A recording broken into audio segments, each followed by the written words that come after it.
All right, now joining us ahead of the State of the Nation address is SABC News political editor Mzwandile Mbeje. Good evening, Mzwandile. Thank you very much for joining us. It's been a very busy day with several political parties sharing their expectations, among those being how the president will grow the economy and create jobs. Actually, I was reading something from Build One South Africa, Bossa, stating that for them, they would want the economy to be grown by 5%. Just take us through some of the expectations. Well, a very good evening to you, Mfundo, and the viewers. I think that's what South Africans really expect, because this State of the Nation address, beyond this pomp and ceremony that perhaps we will be witnessing as you see us standing here in front of the City Hall, which is obviously declared for these couple of days as the parliamentary precinct. So people are expecting this government, particularly of this GNU, to really deal with the issues that they are concerned about. In South Africa, we know that the issue of inequality, the issue of poverty, really the issue really of unemployment is really high and top of the agenda. So whatever measures that the president is expected to announce, they are expected to at least talk about how that situation will be addressed. So anything less than that really will not satisfy South Africans. Of course, we know there are many other global issues that are facing the country right now, linked to all of that which we are speaking about. We expect the president to also assure the country is in a good space. Yes, there are certain challenges, but as the leadership, as we see countries like the United States starting to throw some questions over certain aspects of our laws, so this is the moment where the president is expected to also clarify the South Africa stance around so many of those issues. But as you've said, Mfundo, there are many challenges of service delivery, the issues at local government election, local government space. So where you find that the service delivery is really hard to come by. So I expected to come to the spotlight. So in fact, it was interesting because we were expecting the president to perhaps come here and say the country has been with electricity for some time until last weekend. But I think he will also reflect on the issues around energy, because at the end of the day, that will be quite important.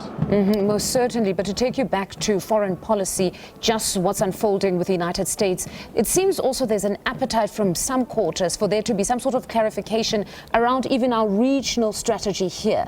That is South Africa looking to assume officially the role of Big Brother, and whether we actually have the capacity in light of our deployment in the DRC, because consistently we hear from government saying we have regional obligations to ensure there is peace and stability on the region. It's actually for the betterment of the continent. I think South Africa's role on the continent has really been well noted. I mean, we did not just go to Congo yesterday there. So we've been there for quite some time on the peacekeeping missions. And I think we've been involved in other aspects of Africa to try really to make this continent a better continent.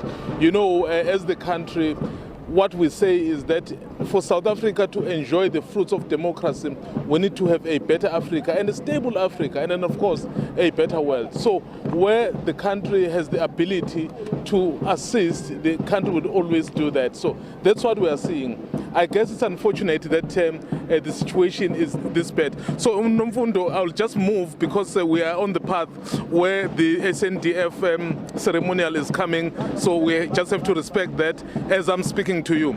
So, but basically what I'm saying is that it is very important for South Africa to really be able to play that role, because if the continent is not stable, clearly we are going to continue to see the influx, particularly in a country like South Africa, where people would feel this country is stable. So alone as a stable country, it will not work. It's important that everyone else is stable. That's why you'll see South Africa play that kind of a role. Now, Mzwandile, tensions within the GNU have featured prominently in opinion pieces on issues that should feature on the president's address. Many are saying he would need to almost allay fears around there possibly being some sort of discord, because any discord within this co-governance structure could lead to lack of delivery of services, which is already a problem that we're dealing with. So most certainly one would assume that he would want to allay the fears that there is just a common understanding on what needs to be done. Of course, as soon as the elections were concluded, and then we could see that no one party had been given a clear mandate to govern alone, so we knew that the South Africans had decided that somehow some sort of compromise will have to be entered into, and that's what we are seeing. So it doesn't matter that perhaps political parties have different ideologies. So the fact of the matter is that South Africans did not give one party a clear mandate, so forcing them to work together. Yes, there will be those differences. Yes, there will be those things that they will want to do differently as parties. But the fact of the matter is that when all is said and done, so they are all supposed to serve South Africa. So they will have to put the South Africans first. That is why you will hear when the president addressed the nation tomorrow, you'll hear him saying there is this minimum program that the GNU would have agreed on. Because at the end of the day, so the country must benefit in terms of service delivery.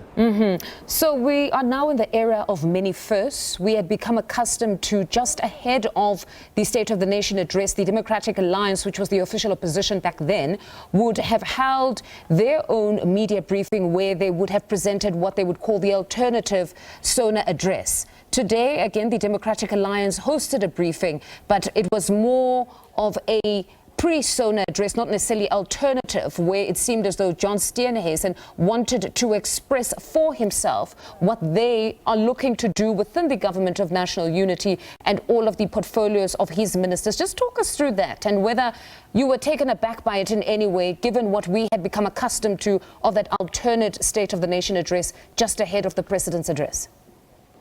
Well, as much as all of them are members of the Government of National Unity that is called GNU, so they've not lost their identity. And I think they would want to use the opportunity to express the kind of contributions and inputs that they would have made in the Cabinet de Khotla. Remember that Cabinet de Khotla, which will then feed into what will be the State of the Nation address. As a party, as an independent party, and I think it still wants to keep that identity to connect with its voters. But of course, it does pose a bit of difficulty because we expect that their contributions will be part of what the president is going to be saying. The question would be, why jump the gun? Because already you've made your contribution. So you are not governing alone, you are governing together as a collective. So why do you want to be different? So there will always be those contradictions. Nomfundo, as we have said, ideologically they are very different. So these are parties that have been forced to work together by circumstances. They wouldn't want to work together on an ordinary day, but they've been forced. So any given opportunity they get to be themselves, they will definitely use that one, even if at some point it upsets the partners. But I guess we are going to be in this for a very long time. Does it not indicate that clearly there's a lot at stake here? That, like you said, every given opportunity they would want to express themselves? Because in the president's address, often, or at least what was the norm, is that he would not go on to detail that this was the contribution of this minister at the Lekgotla and then this other minister contributed this. So they felt that a lot is at stake here. We do not want to be cannibalized. We don't want our identity to be lost within this Government of National Unity. We must speak for ourselves. What was our contribution at that Lekgotla? Yes, I think that's what they want to do, to maintain their identity. But, I mean, the fact of the matter is that that speech that the president will address is the speech that everyone will expect it would have come from all 10 different parties. Remember, the GNU government comprises of 10 different political parties, not only the DA. Yes, the DA is the second biggest after the ANC, but there are other parties that have made a contribution. So clearly, so that entire speech will be reflective of the views of everyone. Of course, the bigger party in that coalition, which is the ANC, is likely to have a dominant view. I think that's why perhaps a party like the DA would want to then express its view on its own, so that when the entirety of the speech comes out, at least they are able to say, so we did say something about it. And indicate what their contributions were to that speech. Mzwandile, thank you very much as always for your contributions. That was SABC News political editor Mzwandile Mbeje talking to us ahead of the State of the Nation address tomorrow.